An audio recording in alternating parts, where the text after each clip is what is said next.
Bom dia, pessoal. Meu nome é Vicente. Eu vou falar sobre a infraestrutura da API. A gente utilizou bastante coisa nova, né? Como foi uma das ondas que o próprio Gebeon já andou falando, a onda da inovação. E eu vou mostrar um pouco para vocês o que a gente andou aprontando com a infraestrutura. Então, primeiro começar com a motivação, né? A gente tinha necessidade de criar um ambiente novo que tivesse voltado ao uso de tecnologias orientadas a microserviços, né? A gente não queria mais continuar com os atrasos que a gente tinha, os percalços que a gente encontrava com as nossas tecnologias já de longo prazo, né?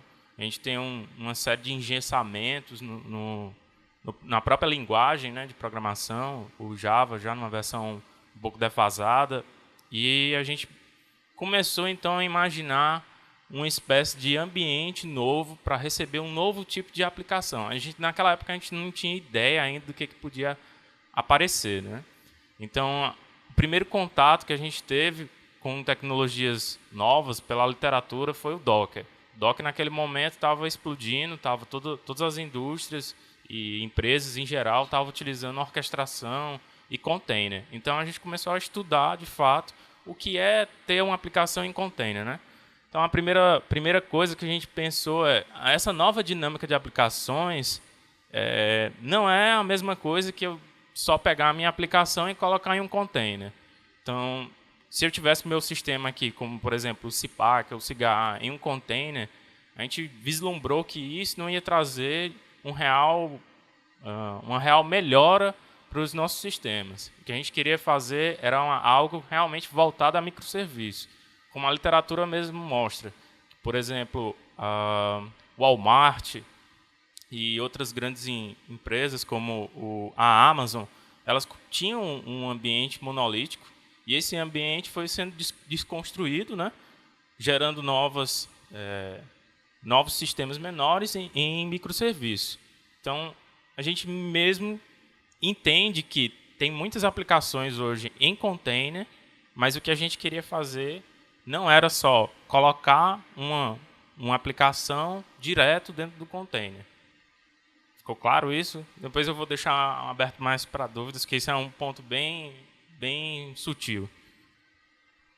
Então a gente se deparou com alguns desafios, né? Para a gente chegar lá, a gente teria que evoluir também na cultura de DevOps, né? Teria que ter uma integração contínua, teria que ter um continuous delivery na parte de container. A gente sabia que container é uma coisa muito fácil de ser escalada. E como é que a gente vai lidar com isso utilizando VMware, né?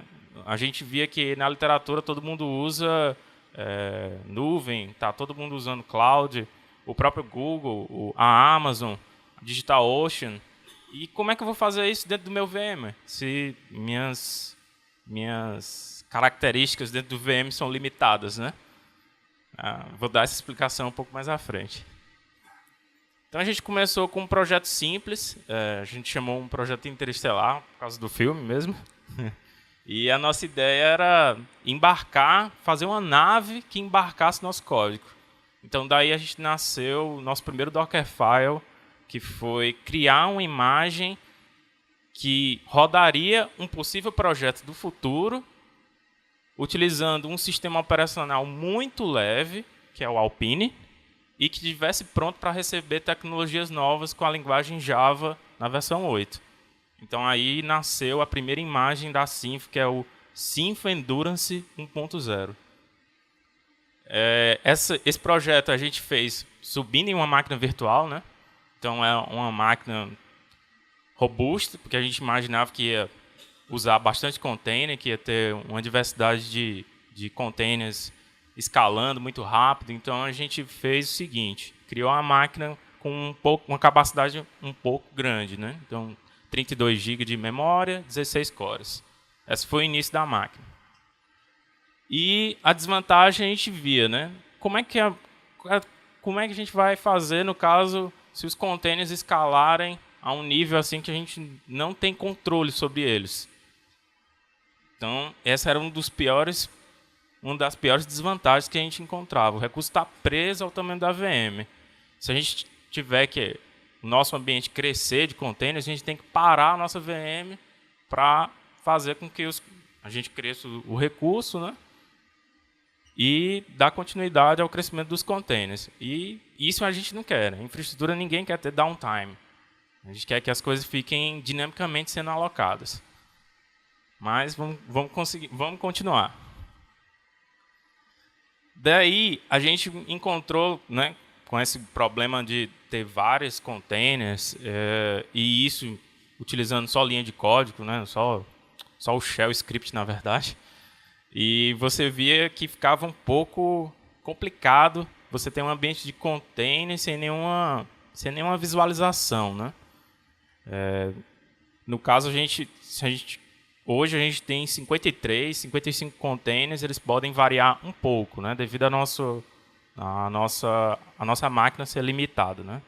Então a gente chegou a essa solução do Rancher. O Rancher é um software livre também, junto com o Docker. E ele combina tudo que uma organização precisa para adotar e rodar containers em produção. Ele foi um dos primeiros que eu encontrei na literatura quando eu estava estudando a própria tecnologia do Docker. E o principal objetivo dele foi entregar um nível de visualização e orquestração básica, né? A orquestração básica, no caso, era quando a gente tivesse uma versão nova de container, como é que a gente ia colocar essa versão mais nova de container em produção. Essa estratégia é bem simples e ainda é adotada hoje em tecnologias mais novas, como Kubernetes, que é de apagar o seu container, o seu antigo container, e criar o container novo. Naquela época, só para falar bem rápido, tinham diversos tipos de orquestração no momento explodindo, né? Swarm, o Mesos, não me lembro mais outro. Tinha mais, mas é os que eu me lembro agora. E hoje, praticamente, né, o Kubernetes é que está alavancando todo mundo. Então, isso aqui é só uma cara do Rancher, para mostrar como era a interface gráfica. A gente tinha uma noção de que estava acontecendo no nosso ambiente, tinha noção de logs, tinha ideia do que estava rodando, o que não estava. Vamos continuar. Certo. Então, para que a gente queria toda essa infraestrutura? A gente queria, como eu disse no início, né, ter uma imagem base que fosse capaz de pegar um código e criar um certo tipo de aplicação. Mas, para isso, a gente precisava armazenar essas coisas para um próximo passo. Então, esse armazenamento se dá por meio de um registry. O registry é mais nada do que um outro container também, distribuído pelo próprio Docker, que ele vai salvar todas as suas imagens que estão rodando nas suas versões. Então, você vai ter um versionamento não só do código, como também da sua imagem. A gente chegou na solução, então, do Portos. O Portos é um registry bem simples, e o motivo da gente ter utilizado ele é porque ele integrava uma parte de usuário e login. Ele também é open source, utilizado pela OpenSUSE. E naquele momento, ele atendeu bastante as nossas expectativas. E a gente acabou que não se livrou dele. A gente sabe que já tem outros tipos de configurações e outros registries mais novos, outros tipos de opções, mas a gente ainda acabou continuando pelo Ports e vem atendendo a gente perfeitamente. Só uma coisa para mostrar aqui, não sei se dá para ver pelo tamanho da tela, ele foi responsável como eu disse, né, armazenamento das primeiras imagens. E aqui você vai ter uma espécie de versionamento também das imagens. Quando o desenvolvedor está programando lá, colocando seu código lá no GitLab, ele vai poder ter a chance de colocar o código de desenvolvimento, que vai ficar gravado na versão latest, e o código de produção com a tag que ele achar adequada, né? Então, por exemplo, um serviço aqui, API Sistemas, Evento Service, está na versão 0.1. Se tiver uma nova evolução para produção, essa versão vai se chamar 0.2. Então, o container vai estar todo encapsulado com um código e também vai ser um container novo. Para que a gente precisava do registry, né? Para a gente dar um passo na nossa caminhada no percurso de DevOps, a gente precisava de um lugar que salvasse nossas imagens e também que construísse containers novos. Isso é um pouco meio confuso às vezes, mas é um processo bem simples, né? Como a gente usa o GitLab, a gente viu que tem muitos procedimentos na parte de CI e CD que precisavam de imagens de base de construção. Essas imagens elas são geradas com o GitLab Runner. É um próprio container também, já disponibilizado pelo próprio GitLab, mas para ele funcionar, ele precisa de um registry. Esse registry vai chamar as imagens de construção e também vai armazenar as imagens que foram construídas. Então, o produto final que a gente tem é o nosso pipeline. O desenvolvedor vai ter uma série de quesitos para ele passar por todas essas etapas, né? A primeira etapa, por exemplo, é a de teste. Se o código tiver um teste unitário, o próprio container vai rodar na sua fase de construção passos de teste unitário para verificar. Se essa etapa passar, ele vai criar um novo container que vai entrar na parte de build. Essa parte de build vai construir o container. Se também passar, vai entrar para a parte de publicação. Essa parte de publicação é que geralmente vai levar a sua imagem que foi construída e ser armazenada no registry. E depois a parte de deploy, que é exatamente colocar o seu container que você acabou de construir em produção.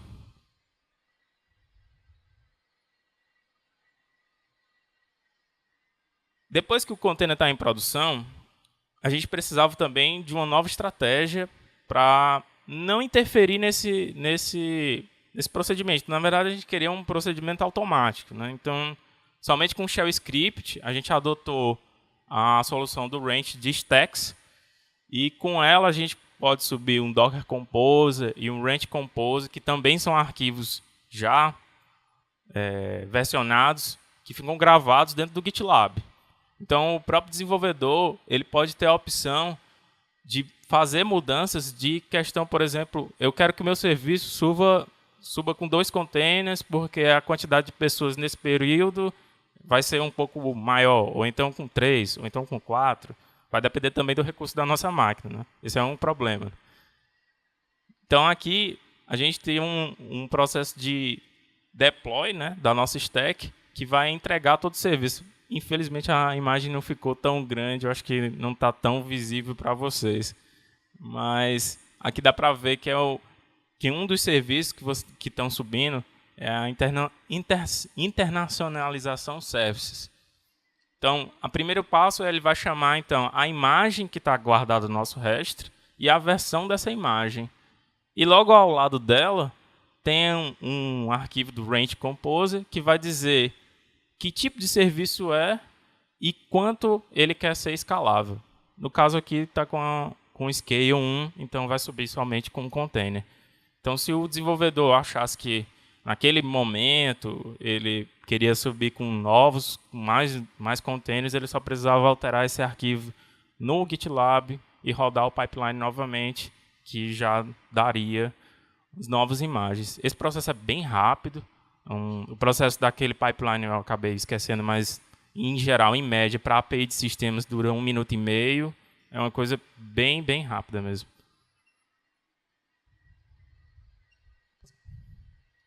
Aqui é uma visão geral da API. Então, eu vou falar da parte mais inferior para superior. Assim que o container é criado, né, vamos supor que a gente acabou de criar o nosso container chamado classe. Classe.service. Ele acabou de subir. Como é que eu vou mostrar esse container para uma pessoa que quer acessar de fora? A gente precisava de mais tecnologia ainda. Então, para isso, a gente olhou na bibliografia e andou pesquisando também do que as empresas hoje utilizavam, né? Então, a gente chegou no conhecimento de Service Discovery. O Service Discovery é largamente utilizado. Hoje, ele é até nativo em tecnologias mais novas. E a gente chegou em 2 tecnologias utilizadas pelo Netflix. Ora, por que o Netflix? Empresa sensacional, né? Já trabalha com container, há bastante tempo. E ele tem também repositórios open source, no seu próprio canal, né? Que se chamam... Tem 2 projetos que se chamam o Zoo e o Eureka. Esses caras fazem nada mais que o Service Discovery e o auto-reconhecimento de containers que estão rodando no momento. Então, do ponto de vista da gente, acontece mais ou menos o seguinte. Um container acaba de subir, por exemplo, de classe, né, como eu acabei de falar. Quando esse container sobe na nossa máquina, ele se cadastra em um outro container que se chama Eureka. Esse container ele vai criar uma lista de serviços no momento que estão ativos. Esse é um auto-reconhecimento. E ele vai passar essas informações para o Zoo. Eles dois ficam trocando informações o tempo todo. Então, eles ficam se comunicando para saber quem é o serviço que está no momento e qual deles é o serviço que está no momento que está no ar, né? Depois disso, eu preciso publicar essas informações de back-end para o meu front-end. Nossa, mas como é que eu vou fazer isso? Então, a gente já usou mais outra tecnologia open source também, chamada API Umbrella, que ele não é nada mais do que isso, um tagueador de front-end para back-end.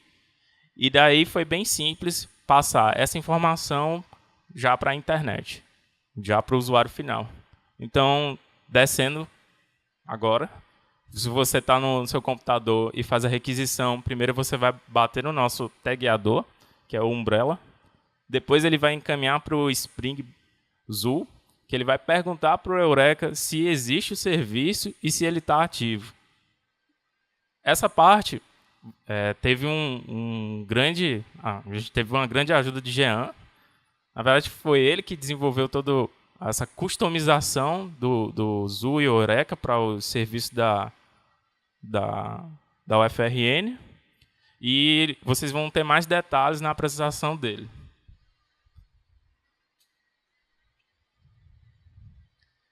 No API Umbrella, a gente também tem uma interface que dá para anotar o quanto de conteúdo, né? Tem uma espécie de métrica do que foi utilizado, né? Então eu fiz uma pequena consulta lá do mês de janeiro até o mês de junho, praticamente um semestre da universidade. Então esse número aí que está aparecendo, 7.850.000, são o número de requisições GET no nosso serviço da API. Isso foi só em uma máquina de 32 GB, 16 cores.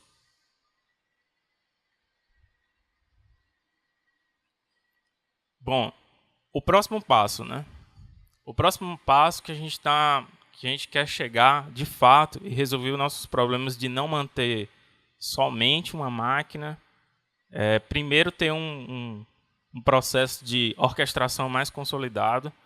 No início do ano, no final do ano passado, na verdade, o próprio Docker aceitou a estratégia do Kubernetes como uma estratégia mais consolidada do momento, né? Ele está até deixando o Swarm de lado e outras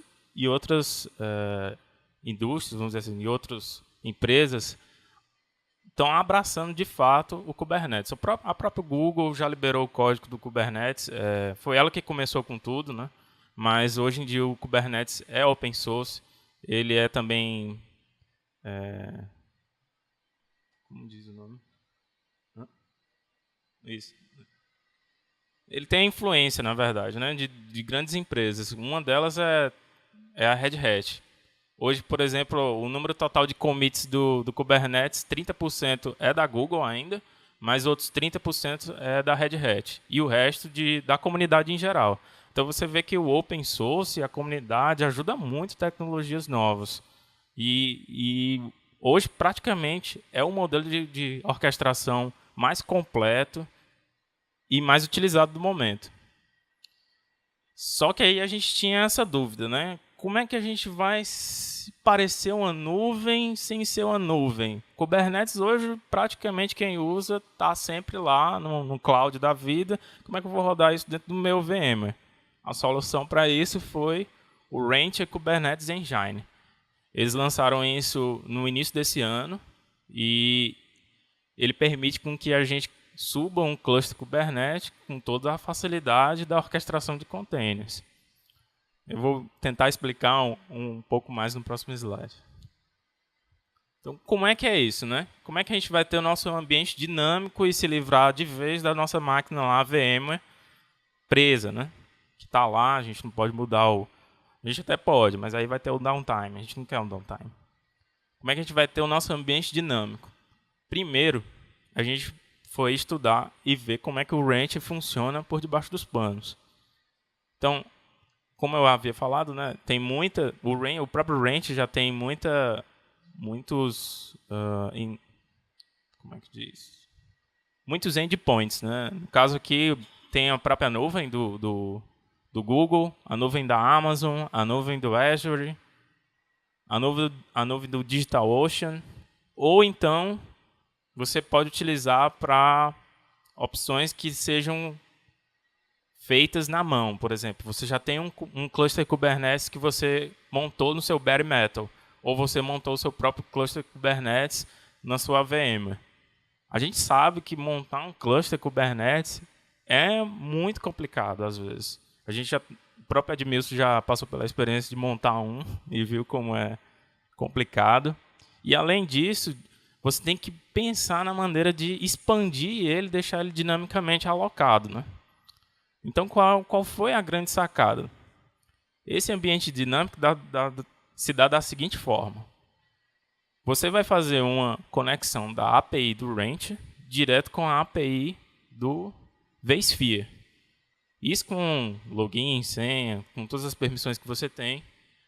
Ele vai acessar o seu vCenter e vai criar uma imagem chamada Boot to Docker. A imagem do Boot to Docker é uma imagem bem simples, é uma imagem que, como a gente pensou no início, é só uma máquina capaz de rodar containers. Só que ela conta com a facilidade que ela é open source também. Ela é baseada em CoreOS e ela tem uma série de vantagens porque você pode fazer modificações e customizações nela também. Depois que essa imagem sobe, ela vai estar pronta para receber containers. E que containers vão ser esses? Vão ser containers relacionados a cada tipo de serviço que o Kubernetes tem. Se alguém já conhecer Kubernetes, né, no caso, você vai ter uma máquina que vai subir o seu etcd, outra máquina que vai subir o seu control, outra máquina que vai subir o seu worker.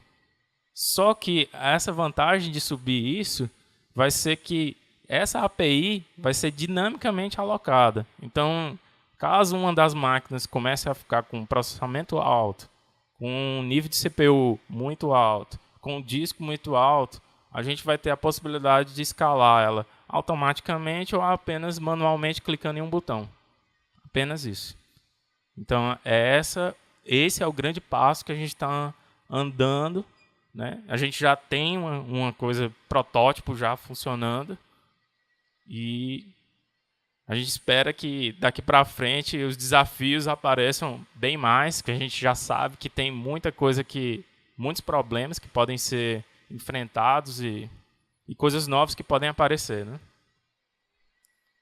Bom, pessoal, era isso a minha apresentação. Muito obrigado. Se vocês tiverem dúvidas, eu fico aberto aí.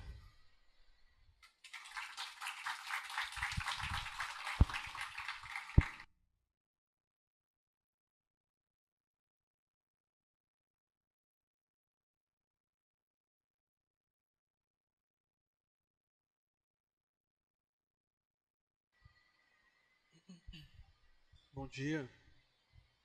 Bom dia. Meu nome é Edson, sou da UFG e gostei da apresentação, né, de como vocês montaram tudo, mas uma dúvida que eu teria seria assim, vocês pensaram em alguma coisa focada hoje para os sistemas SIG ou estão pensando em tudo novo, para novos sistemas e nada focado aos sistemas da cooperação? Quer responder? Bom, sobre isso, na verdade, esse projeto foi dividido em 3 etapas. A primeira etapa, que está em execução e já está próximo da finalização, é essa que tratou da API de sistemas, né? São serviços que são stateless, são muito mais simples, utilizam menos memória, né? Então eles têm muito mais facilidade de alocação, de escalabilidade, etc. E por isso eles estavam muito mais próximos da filosofia do Docker e muito mais fáceis de orquestrar usando todo esse ambiente. A segunda etapa, a gente vai buscar implantar no Kubernetes também alguns sistemas que são novos, mas que já têm uma outra visão, que eles também estão utilizando Java 8, são ambientes que são um pouco menores, né, são novos, utilizam tecnologias novas, mas, por outro lado, eles também têm alguns desafios, como, por exemplo, eles também têm estado, eles também têm algumas dificuldades de escalabilidade nessa visão, né, como gerenciar o meu grupo de usuários que está acessando isso, porque no Kubernetes, no Docker e no Kubernetes, tudo é muito, o estado é muito, como é que eu posso dizer, muito ínfimo. Eu tenho aqueles containers, se um container não for mais necessário, eu posso configurar para que ele seja morto ali. Então, no ambiente que eu tenho estado, o que aconteceria com meus usuários que estão naquela instância daquele container naquele momento, né? Então, a gente está tratando esses problemas ainda, né? Está lidando com vários deles no momento. Essa segunda etapa ela já está em execução. E, baseado em toda a experiência que a gente vai adquirir em todo esse processo, né? Que ainda está, digamos, na metade ou por meio disso, vem a terceira parte, que é a gente vislumbrar, baseado em todo esse conhecimento que a gente adquiriu nessa jornada, o que a gente pode trazer de boas soluções e boas experiências disso para os novos sistemas. Então, no momento, a gente não descartou, né, essa ideia de colocar os sistemas em container, mas por enquanto ainda não a gente não observa grandes vantagens em fazer isso. Algumas dificuldades que eu posso esclarecer, né, além da questão do estado, por exemplo, o tamanho das instâncias. As instâncias do Cigar, do CIPAC, a gente utiliza geralmente com 16 GB de memória RAM. E a gente aloca dessas 9, 10 GB só para a memória RIP do Java. Então, são máquinas que são muito grandes. E os nossos workers do Kubernetes que a gente está trabalhando hoje, em média, tem 10 GB de RAM. A gente pensa em aumentar para 16, 20, mas não 48, 64, por exemplo. Então, já é um desafio agora enxergar um ambiente em que a gente pudesse rodar várias instâncias desses sistemas em cada worker desse. Mas isso, né, são desafios que a gente naturalmente vai vencendo ao longo desse percurso. Bom dia, meu nome é Andrei, eu também sou da Universidade Federal de Goiás. Eu gostaria de parabenizar pela apresentação. E uma dúvida que a gente tem também vocês falaram aí no mecanismo hoje para poder fazer a orquestração dos servidores. Eu gostaria de saber, assim, até que nível vocês chegaram, o que está sendo proposto hoje. Ele dispensa um gerente de configuração para saber o que vai para a produção, como que é o mecanismo de release de vocês.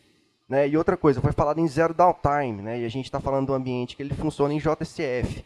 Né? Como é que vocês estão pensando em publicar esse front-end em zero downtime? A gente ficou curioso. Não, na verdade tem algumas estratégias, mas o zero downtime mesmo é muito difícil de ser alcançado, né? Não é exatamente o objetivo. O objetivo é reduzir o máximo que a gente puder. Conseguir melhoras em relação ao cenário que a gente tem hoje, né? Sempre no sentido de melhorias. Claro que o ambiente perfeito não será atingido assim naturalmente, mas hoje a gente tem uma relação muito próxima com a equipe de arquitetura e a equipe de API sistemas, por exemplo. Então, desde a concepção desses sistemas que vão para esse ambiente, a gente já tem toda uma organização e todo um planejamento de como isso vai para a produção.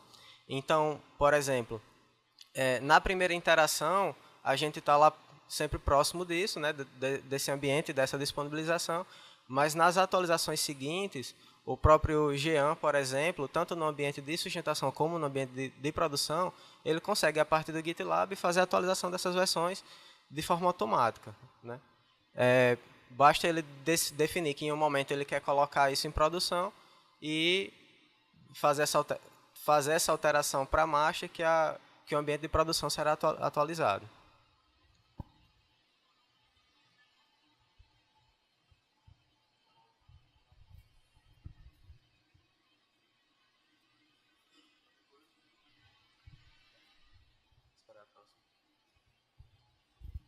sou Rafael da UFPB. São duas dúvidas. A primeira é como é a integração. Vocês continuaram usando o Jenkins para as construções e depois jogam no GitLab para ele construir as imagens? É isso. E se vocês no Regis, né, fazem backup dessas imagens, alguma coisa nesse sentido, ou se está gerando um overhead muito grande de volume, armazenamento? O Registry, como é uma tecnologia de container, né, como o próprio Edmilson falou, ele é ínfimo, ele pode ser destruído. Então, a primeira coisa para você montar um registry é ter um volume persistente. Então, onde você salva suas informações é num volume persistente. Então, as nossas imagens estão salvas em um outro diretório. Onde roda o container, ele pode explodir hoje, que a gente não está preocupado. Isso responde à segunda parte da pergunta. E a primeira era... Sim, tem um backup da máquina também, né? Um backup do Vim. Sim, sim, do Jenkins. Sobre o Jenkins, ele ainda continua existindo, mas para os processos, assim, para os sistemas que a gente já tem, né? Monolíticos. Então, essa parte ainda não continua do mesmo jeito. Essa parte de integração contínua foi toda pensada para container. Mas a de integração contínua dos sistemas antigos ainda continua no Jenkins. Bom dia. Eu sou o Vitor, da UFSB. Então, parabéns pela apresentação. Lá no UFSB a gente utiliza também o esquema de containers Docker para aplicação, banco de dados e tudo.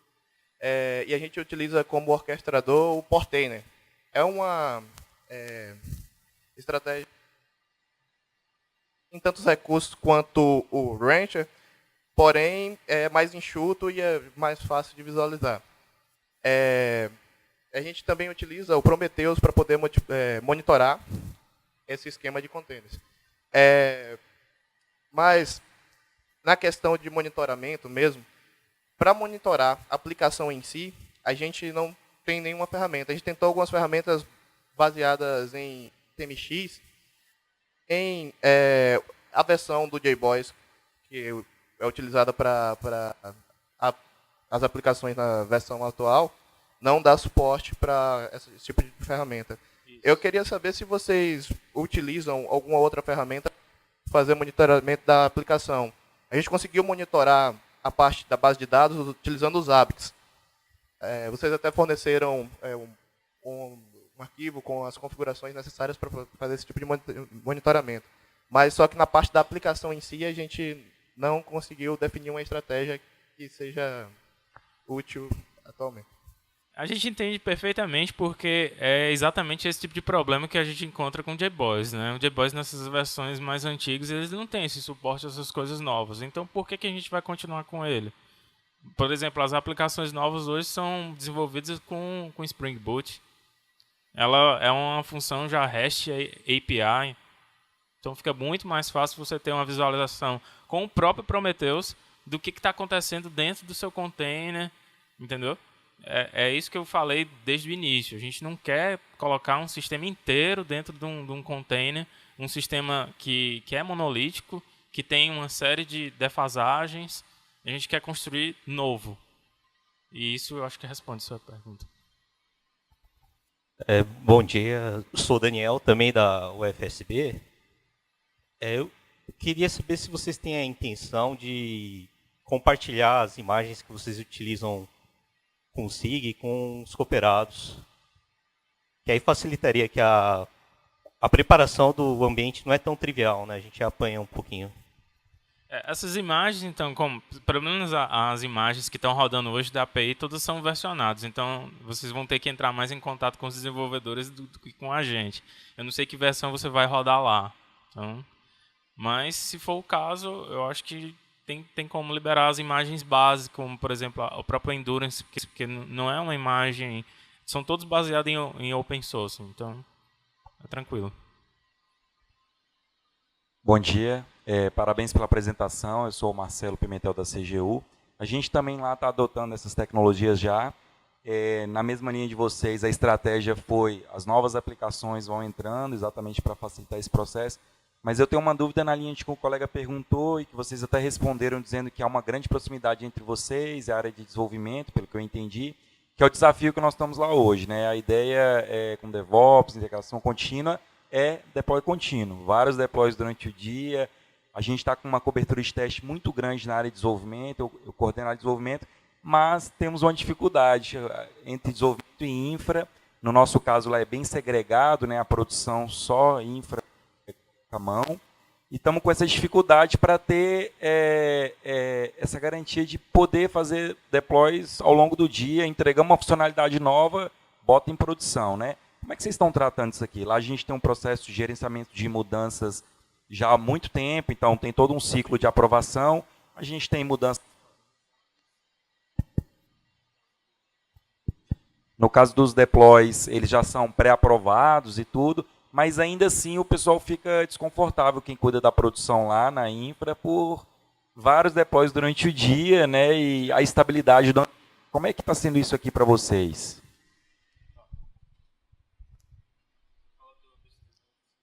Não, então,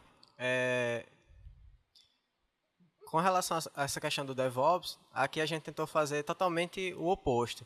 A equipe de infraestrutura hoje, ela fica na mesma sala, a uma mesa de distância da equipe de arquitetura que está ali atrás.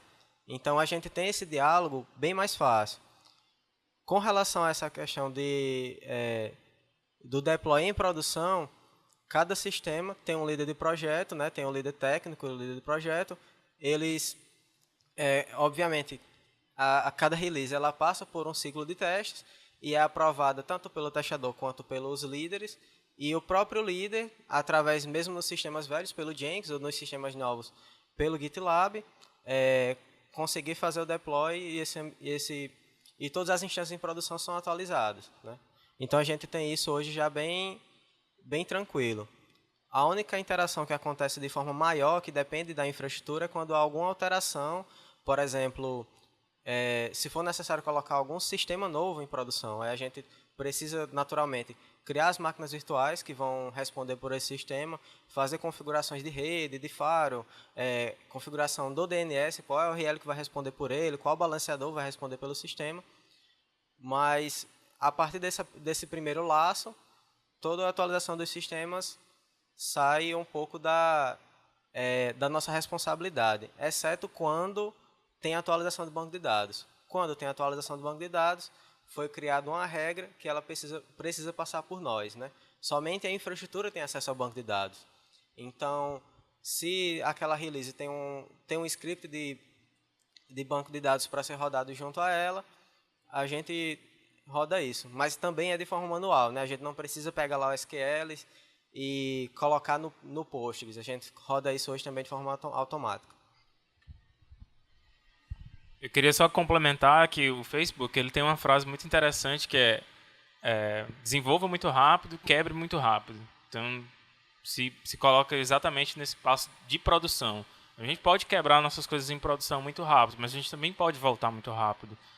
Por exemplo, se nessa parte da API, se alguma coisa der errado, num ambiente de produção, basta voltar uma versão do seu container anterior. Então, é 1 minuto e meio.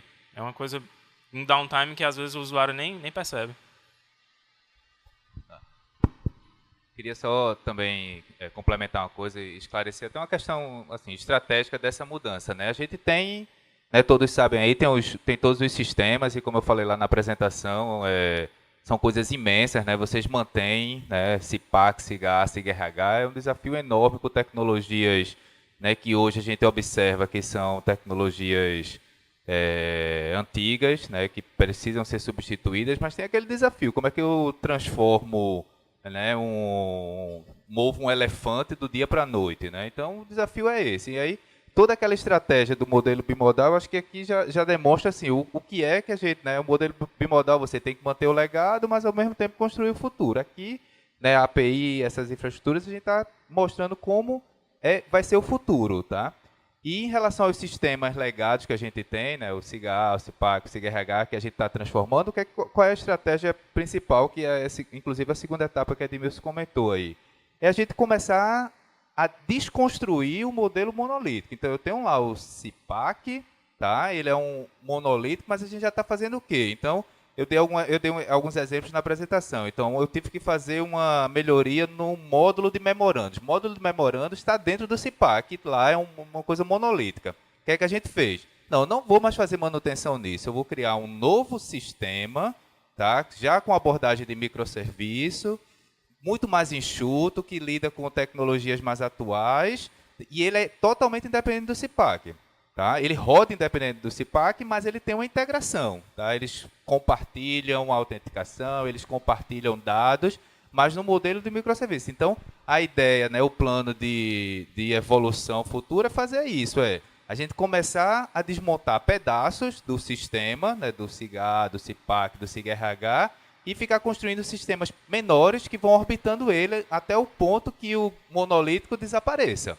Tá certo? Então, é essa transição. Agora, só que não dá para fazer do dia para a noite e a gente fica, né? Tem vários desafios, a gente está aprendendo, né? E até coloco aqui, né, a equipe à disposição e, na verdade, a gente precisa de ajuda todo mundo. Quem estiver trabalhando também com container, tiver experiências de processo mesmo, né, que queira compartilhar com a gente, para a gente ver qual é um modelo, um mecanismo mais adequado para fazer. A gente não tem todas as respostas ainda, mas o que a gente tem é coragem de encarar, né, e ter que transformar, ter que mudar. A gente vai quebrar a cara lá na frente com algumas coisas, vai ter que voltar, tá? Mas se a gente compartilhar esse conhecimento com todo mundo e todo mundo fizer de maneira conjunta, eu acho que a gente consegue fazer de maneira acelerada, tá? E aí a gente não tem problema, a gente compartilha essas imagens, vão ter algumas coisas que, independente da cooperação ou não, né, a gente pode compartilhar, simplesmente dizendo, tá aqui, o risco é seu também, tá? Então, se quiser entrar junto com a gente e se arriscar, tá aqui. Não tem, né, nenhum segredo, nada que a gente está fazendo aqui, né, que é sigiloso não, tá? Qualquer um pode também fazer, experimentar e participar, tá bom?